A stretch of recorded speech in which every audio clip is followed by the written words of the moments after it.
John Hetman out. Layak nggak menurut pemirsa? Mari kita bahas. Salam Nusantara Indonesia. Jadi menurut saya, ya, saya secara pribadi menginginkan timnas Garuda bisa juara Piala AFF. Dan tentunya bukan saya hanya pribadi, pasti seluruh pecinta sepak bola Indonesia menginginkan Indonesia bisa juara di Piala AFF ini.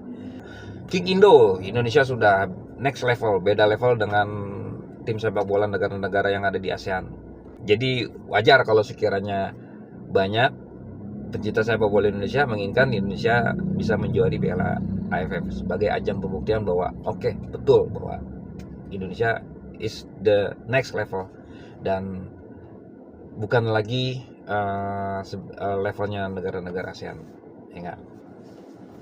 Menunjukkan superiornya Garuda di hadapan negara-negara ASEAN, Vietnam, Malaysia, Singapura, Filipina, Timor Leste, Kamboja, Thailand. Karena kita sudah bisa berhasil melangkah di World Cup kualifikasi round 3. Seperti itu. Selanjutnya, harus menjadikan ajang kompetisi Piala AFF ini sebagai ajang untuk mengasah ataupun menambah mental juara, mengasah mental juara gitu. Karena ke depan Indonesia akan menghadapi pertandingan-pertandingan ataupun kompetisi-kompetisi internasional yang lebih besar seperti itu, dari ASEAN FIFA Cup, kemudian Piala Asia, dan terakhir ya tentunya Piala Dunia. Jadi Piala AFF ini sebagai momen yang tepat untuk mengasah, menambah mental juara pemain timnas kita. Seperti itu. Kemudian John Hetman kenapa disebut nggak layak? Yang saya tahu, saya pernah dengar bahwa media Kanada pernah mengatakan bahwa John Hetman itu bagus untuk sisi motivator. Dia bisa mampu untuk menambah motivasi para pemain. Tapi untuk taktik dan strategi enggak. Itu diberikan kepada asisten pelatihnya. Seperti itu. Itu yang saya dengar ya. Dari awal pun saya sudah pesimis ya dengan John Hetman ini. Tapi itulah pilihan PSSI, ya kan? Kita harus ikutin. Harus terima walaupun digaji mahal.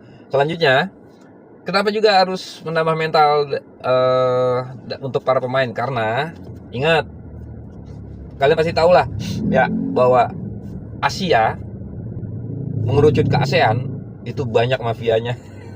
Mafia sepak bola tuh banyak banget, ya enggak? Dari bermain dari wasitnya. Jadi nggak heran kalau semuanya wasitnya itu curang terus. Selanjutnya, untuk pembuktian ataupun untuk mengasah, menambah mental para pemain kita, karena ke depan Indonesia akan menghadapi event-event internasional yang lebih besar. Kita akan menghadapi wasit-wasit dari Timur Tengah, wasit dari ya yang serumpun ataupun yang di ASEAN ini, ya enggak? Ya, tahulah ya, baik itu dari wasit yang ada di lapangan ataupun wasit yang ada di ruangan VAR. Dan juga para pemain-pemain dari negara Timur Tengah yang doyan drama dan doyan juga guling-gulingan. Dan ada juga kalau yang main-main kasar juga banyak lah, ya enggak? Di ASEAN juga banyak itu. Nah, jadi tepat sekali bahwa Piala AFF ini sebagai ajang untuk mengasah ataupun menambah mental juara, ya enggak? Nah, harusnya di sisi situlah John Hetman itu bisa memotivasi para pemainnya ya untuk yang pertama fisik. Tuh, yang kedua, kalau jatuh jangan gampang ngelambain tangan berharap banget ataupun ngarepin pengen banget dilihat sama wasit supaya bisa diberikan hadiah lah, ya kan, baik itu penalti ataupun tendangan bebas. Nggak usah ngarepin itu, main aja main, ya nggak? Karena apa? Yang semua juga udah tahu wasit itu udah pasti ya, kalau di ajang Asia nih, mau itu Piala Asia ataupun AFF, ya, udah pasti nggak bakal dilirik sama wasit. Nah, udah pasti dicuekin, gitu loh. Jadi ya udahlah, kalau emang jatuh karena dilanggar sama pemain lawan, bangkit, wasit nggak kasih hadiah, jadikan kekecewaan ataupun kesalnya pemain kita kepada wasit menjadi semangat untuk balik fight, merebut kembali bola dan bermain yang bagus. Itu saya berharap seperti itu. John Herdman bisa memberikan motivasi hal seperti itu, gitu loh. Ini menjadi bukti bahwa John Herdman itu sangat kurang memahami ataupun mempelajari kultur sepak bola Asia, begitu ya. Terus yang kedua, susah bang lawan mafia sepak bola di Asia. Rata-rata kepengennya itu Indonesia kalah. Nah gini, sama seperti yang diucapkan oleh timnas Jepang, kalau pengen menjadi berprestasi di Asia, jangan loyo, itu loh. Jangan mudah mengharapkan bantuan wasit. Udah main yang bagus, bikin gol yang banyak, maka wasit akan susah untuk mencurangi kita. Itu benar banget. Itu. Jadi ya pelatih juga harus bisa melawan, gitu loh. Ini menjadi ajang pembuktian dia bahwa gue nggak mau ngalah, saya nggak akan mengalah. Saya akan tunjukkan, saya akan merubah mindset para mafia sepak bola di sana bahwa Indonesia bisa berprestasi, biar bandar itu nanti akan lebih memegang kita, memegang Indonesia untuk sebagai jagoan mereka, gitu loh. Ya enggak? Itu. Selanjutnya, John Herdman sangat-sangat minim literasi ataupun kurang memahami ataupun kurang mengenal profiling ataupun karakter pemain-pemain timnas kita, baik yang diaspora ataupun pemain lokal. Sangat kurang. Boleh teman-teman analisa, John Herdman itu lebih sering memantau ketika masih kompetisi Liga Indonesia kemarin berjalan. Dia lebih sering memantau Persija. Jarang tuh di jalan-jalan mengunjungi Persib, PSIS, Persebaya, Malut United atau yang lainnya. Jarang. Banyak kok, masih banyak. Jadi kalau sampai dibilang, ini juga salah media juga sih, bahwa katanya John Herdman taktiknya sulit ditebak, ataupun John Herdman tidak bisa dibaca taktiknya. Mana? Nggak bisa kebaca karena apa? Karena John Herdman, benar yang sebagian media mengatakan bahwa John Herdman sulit untuk menentukan pemain di untuk pemain di ajang AFF ini, karena dia melihat kualitas pemain-pemain lokal kita dan dia lebih menginginkan untuk di ajang AFF ini pemain-pemain yang abroad di luar negeri atau pemain diaspora. Ya nggak bisa begitulah bos. Itu banyak kesalahan dari John Herdman ketika mengganti ataupun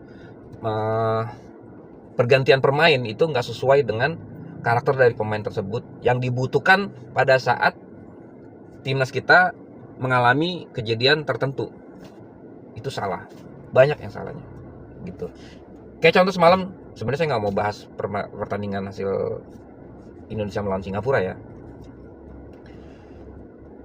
Yang pertama, menit pergantian terlambat, sangat terlambat. 85 menit baru diganti. Mau ngapain bos? Itu harusnya Beckham yang masuk dulu. Ini malah Sadil dulu. Beckham cuma 5 menit. Saya bukannya bela Beckham, enggak. Tapi Beckham punya kemampuan untuk menusuk. Dia punya kemampuan untuk cepat bergerak. Transisinya untuk serangan balik itu dia bisa. Gitu. Dan juga terlalu mengandalkan Mitchell Baker. Hingga akhirnya apa?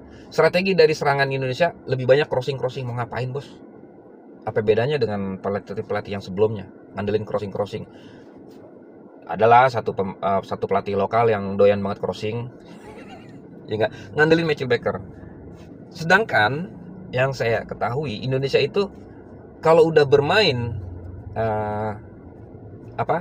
penyerangannya melalui umpan-umpan terobosan ataupun melalui serangan-serangan melalui di lini tengah, itu luar biasa, itu serem kalau ngeliat Indonesia. Ya sama seperti hal yang ditunjukkan waktu sama STY, ya kan, itu lumayan bagus. Selanjutnya selain itu John Hetman menerapkan formasi juga, aduh kacau.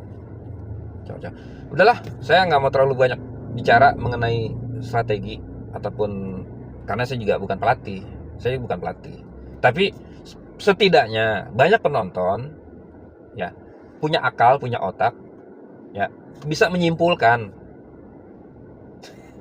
Rata-rata penonton itu kan nonton itu pakai otak, pakai akal pikiran, pastinya bisa menyimpulkan, harusnya begini, harusnya begitu. Bang, kenapa lu nggak aja yang jadi pelatih? Bos, kalau gue ditunjuk jadi pelatih gue bakal jalanin.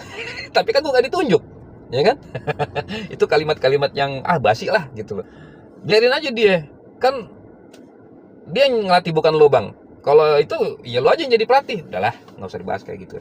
Jadi intinya John Hetman itu memang layak untuk dipecat. Karena apa? Karena nih besok ini di bulan September, bulan depan nih kita akan menghadapi ajang ASEAN FIFA Cup, ya enggak? Jadi AFF ini sebagai ajang yang tepat untuk mengasah ataupun menambah mental juara. Yang kedua, jangan terlalu berharap sama pemain diaspora ataupun pemain yang saat ini abroad di luar negeri. Kalau mereka lagi nggak perform gimana? Kalau mereka lagi cedera gimana? Siapa yang gantiin? Ya kan?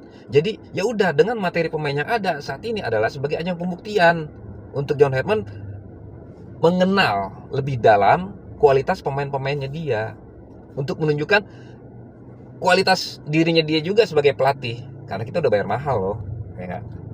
Kok bisa? Kan bisa waktu lagi kemarin di ajang pramusim, bukan pramusim tapi di ajang uji coba, tanpa ada Tom Haye bisa main bagus. Tapi kenapa sekarang enggak? Gitu. Jadi ya saya bilang tadi, miskin taktik John Hetman.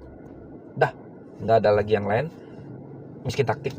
Saya sudah mulai ngebaca ketika Indonesia melawan Timor Leste, itu salah besar kalau menurut saya. Harusnya cari gol dulu yang banyak, selanjutnya baru turunin pemain lapis kedua. Jadi saya kepengen saya ini, kenapa Indonesia, saya pengen Indonesia juara Piala AFF, karena gini, harusnya ini ajang AFF ini untuk menunjukkan bahwa superior timnas Garuda di ASEAN. Mau itu lawan tim lemah kayak, mau itu lawan siapa kayak, ya enggak, tunjukin bahwa kita superior, tunjukin kualitas kita tanpa harus ada pemain yang saat ini sedang abroad, kita juga bisa mampu gitu. Tim yang dipegang John Hetman ini saat ini tanpa ada pemain yang abroad yang saat ini sedang bermain di luar negeri, John Hetman mampu untuk menunjukkan kualitas dia sebagai pelatih gitu. Oke, komen di kolom komentar setuju atau enggak jika John Hetman pecat.